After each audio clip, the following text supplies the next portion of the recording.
Ada satu perintah undang-undang peraturan pemerintah mengatakan tentang kekhususan pemerintah Aceh. Seluruh minyak dan gas yang ada di Aceh 12 mil dari garis pantai, itu sekitar 16 kilo dari pantai, ya, itu wajib siapapun yang ambil boleh, operator apapun yang ambil boleh. Sudah pasti perusahaan-perusahaan yang besar yang mengambil minyak, ya. Ada salah satu namanya Pertamina ikut juga sebagai operator di sana. Dan Menko, ada Triangle, ada yang lain-lain, ya.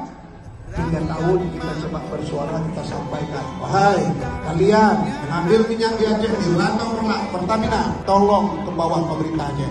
Perjuangannya 3 tahun di parlemen menyampaikan itu. Alhamdulillah 1 tahun yang lalu dikembalikan ke bawah pemerintah Aceh. Berapa sekarang penghasilan dari migas dan minerba? Apa itu minerba? Mineral batubara. Apa itu mineral?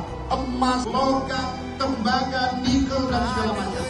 Setiap tahun mendapatkan pemerintah Aceh 1 triliun. Itu masuk ke kas pemerintah Aceh. Kita berharap ada gubernur yang berkasih sayang agar tidak ada lagi persoalan sawah kering, tak ada air. Ayo lakukan kebijakan-kebijakan yang berpihak kepada masyarakat. Tugas kita sebagai anggota dewan, DPR RI mengawasi tugas kementerian, PRA mengawasi tugas daripada gubernur dan dinas-dinasnya, DPRK juga begitu, mengawasi apa yang menjadi program-program kebijakan daripada bupati itu sendiri. 5 tahun tidak boleh diam. Setiap rapat kita harus bersuara menyampaikan